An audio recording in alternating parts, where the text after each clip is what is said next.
안녕하십니까. 하나님의 말씀이 나의 하루에 임재하는 시간 하나임입니다. 오늘 하루도 하나님의 말씀을 통해서 우리의 목마름을 채움받는 귀한 시간 되길 기대합니다. 네, 오늘은 로마서 13장 1절부터 14절까지의 말씀입니다.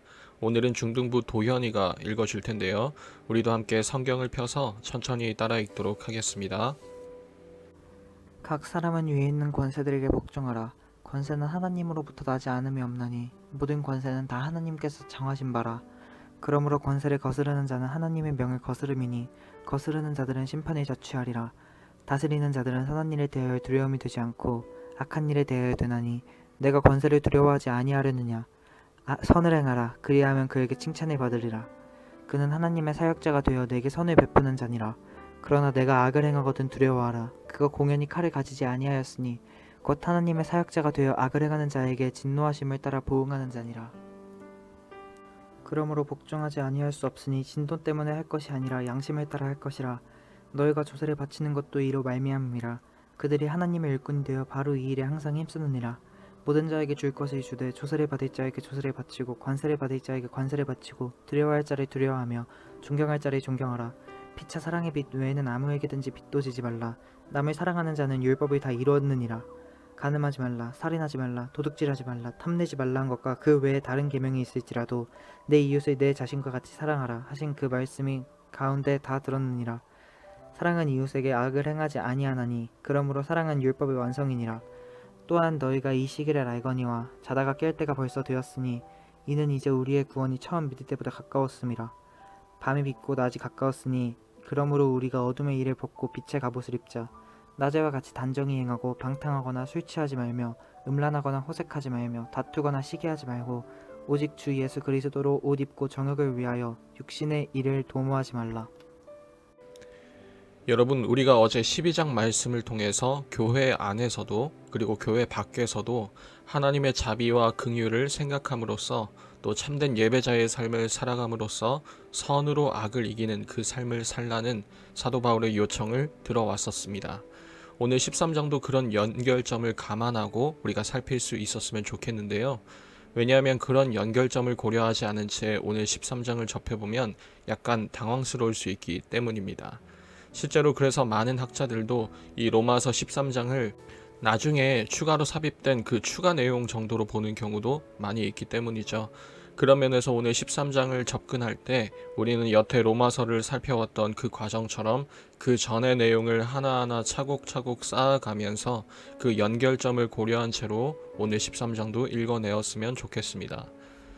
여러분, 오늘 13장을 시작하자마자 바울은 우리에게 이렇게 명령합니다. 각 사람은 위에 있는 권세들에게 복종하라. 쉽게 말해서 이런 거죠. 각 나라, 각 국가 정부에 복종하라는 겁니다.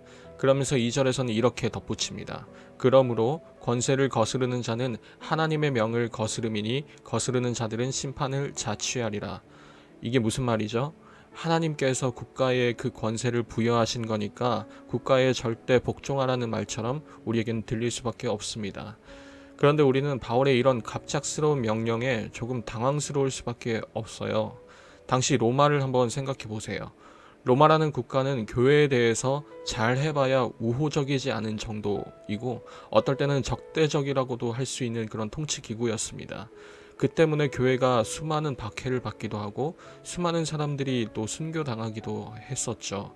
그런데 그런 나라를 향해서 지금 바울이 하는 얘기는 마치 로마에 무조건적으로 복종하라는 말처럼 들리기도 하는 거고, 그러다 보니까 이 말을 곧이곧대로 적용해서 오늘날 우리에게 끌고 와본다면 오늘날 교회 역시도 오늘 국가에 무조건적으로 복종해야 한다는 것처럼 들리기 때문에 더더욱이나 우리에게 있어서 부당한 말처럼 들리기 시작하는 겁니다.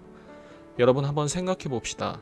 만약 이 바울의 명령이 옳은 말이라면, 진리라면 우리는 애굽이라는 그 부당한 나라에서 총리 내지는 수상으로 지냈던 요셉의 경우는 옳다 말할 수 있는 거고, 저 바벨론 왕의 말은 듣지 않았던 이 다니엘과 세 친구는 잘못된 행동이라고 우리가 받아들여야 하는 걸까요? 지금 사도 바울은 대체 어떤 의도로 지금 이런 말을 하고 있는 것일까요? 여러분, 바로 이 부분에서 우리는 앞에 12장과의 연결점을 결코 놓쳐서는 안 되는 것입니다. 지금 바울은 단순히 국가와 교회의 관계에 대해서 구체적인 그 논문을 쓴 것이 아닙니다. 오히려 12장부터 해왔던 주장을 조금씩 그 범위를 넓혀가면서 얘기하고 있는 거죠. 어제 교회 내부에서 교회 밖으로, 교회 밖에서 오늘 국가와 또 이웃으로 말입니다. 그리고 그 모든 상황에서, 즉 교회 안에서도 불신자들에게도 심지어 국가에 대해서도 이 교회는, 우리 참된 예배자들은 선으로 악을 이기라고 말하고 있는 겁니다. 그리고 그 구체적인 방법은 지난 12장 2절에서 말했듯이 늘 하나님의 선하시고 기뻐하시고 온전하신 뜻이 무엇인지 분별하면서 살라는 그 방침과 다르지 않은 거죠. 그래서 바울은 그 연장선상에서 이 8절에서 이렇게 소개합니다. 거기에는 이렇게 기록되어 있죠. 피차 사랑의 빚 외에는 아무에게든지 아무 빚도 지지 말라. 남을 사랑하는 자는 율법을 다 이루었느니라. 선으로 악을 이긴다는 것. 그 구체적이고 실제적인 명령을 오늘 바울은 서로 사랑하라는 명령으로 다르게 표현합니다. 서로 사랑하는 것이 곧 하나님의 명령을, 또 율법을 완성하는 것이며, 그것이야말로 하나님의 선하시고 기뻐하시고 온전하신 뜻을 제대로 분별했다라는 의미와 동일하기 때문이죠. 그렇다면 여러분, 이쯤 돼서 우리가 던져야 될 질문은 바로 이것일 겁니다. 과연 서로 사랑한다는 게 뭔지 말입니다. 여러분은 사랑이 무엇이라 생각하십니까? 오늘날 수많은 사람들은 이 사랑에 대해서 여러 가지 다양한 정의를 내리죠. 서로가 서로에게 진정한 위로가 되는 것이 사랑이다. 서로에게 손해가 나지 않는 것이 사랑이다. 이렇게 말이죠. 아무래도 요즘은 이 사랑을 정의할 때 헌신과 희생이라는 그 가치보다는 서로에게 만족이 되냐 아니냐, 그 기능적인 면만을 강조하는 것 같아요. 그러다 보니까 이것을 바꿔 말하면 서로 손해보는 관계는 진정한 사랑이 아니니까 언제든 미련 없이 버릴 수 있는 관계가 되어버리는 것이고, 그것이 오늘날 사회를 굉장히 잘 대변해주는 현상이 되는 거겠죠. 여러분은 서로가 서로에게 실망하지 않고 만족만을 안겨다 줄 수 있는 그 사랑이 과연 가능하다고 생각하십니까? 마치 지난번에 언급했던 것처럼 꽃가루 알러지가 있는 사람에게 꽃다발을 한아름 선물하는 것처럼 우리는 늘 서로에게 호의를 베푸는 그 자체만으로는 결코 서로에게 만족을 줄 수 없는 그 사람들이기 때문이죠. 그럼에도 오늘 서로 사랑하라는 이 바울의 명령을 저는 이제까지의 내용과 맞물려서 이렇게 생각합니다. 아무리 호의를 베풀어도 우리는 누군가에게 완전하게 만족할 만한 사랑을 줄 수도 또한 받을 수도 없는 사람들이다.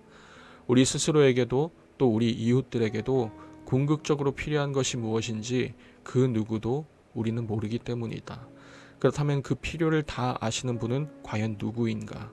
그리고 저는 이 질문에 이렇게 답해 볼 수 있을 것 같습니다. 하나님께서 우리의 모든 필요를 다 아시고 그 시선으로 우리에게 가이드라인을 제공해 주신 것이 있는데, 그것이 바로 율법이고 십계명이다. 그렇다면 우리가 늘 하나님의 뜻을 새기고 또 생각하고 또한 분별하며 그분의 뜻을 따라 순종하는 그 삶이야말로 서로 사랑하라는 그 명령과 다름 아닌 것이고, 그 삶이 또한 동시에 선으로 악을 이기는 그 삶이라고 저는 생각합니다. 사랑하는 우리 중고등부 여러분, 따라서 저는 이 삶의 예배가 우리에게 있어서 얼마나 중요한지 다시 한번 말씀드리고 싶어요. 하나님의 모든 자비하심, 하나님의 선하시고 기뻐하시고 온전하신 뜻을 날마다 묵상하고 생각하고 또 내 삶에 새기는 것이 이 예배의 삶이라면, 그것은 비단 내 개인의 삶에만 영향력이 있는 것이 아니라 교회 안에서도 불신자들에게도 심지어 이웃과 나라에 대해서도 영향력을 미치면서 살아가는 삶이라는 겁니다. 세상이 그토록 목말라 하는 그 완벽한 사랑에 대해서도 우리는 하나님을 예배함으로 그 사랑을, 그 향기를 삶에서 채워나갈 수 있는 존재들이라는 것입니다. 그것이 바울이 말하는 선으로 악을 이기는 삶이라고 저는 생각하고, 또 바울이 다른 곳에서 말하는 그리스도의 편지이자 향기로서 그리스도를 증거하는 삶이라고 생각합니다. 이미 예수 그리스도로 옷 입게 된 여러분, 오늘 14절의 말씀처럼 이제 그 옷을 단단히 여민 채로 우리가 속한 모든 곳에서 우리가 발을 딛고 있는 그 모든 곳에서 그리스도의 향기를 흘려보낼 수 있는 참된 예배 공동체, 또 우리 중고등부가 다 될 수 있었으면 좋겠습니다. 매일 저녁 9시 하나님의 말씀이 나의 하루에 임재하는 시간, 오늘은 이것으로 마치도록 하겠습니다. 모두들 평안한 밤 되시기 바랍니다.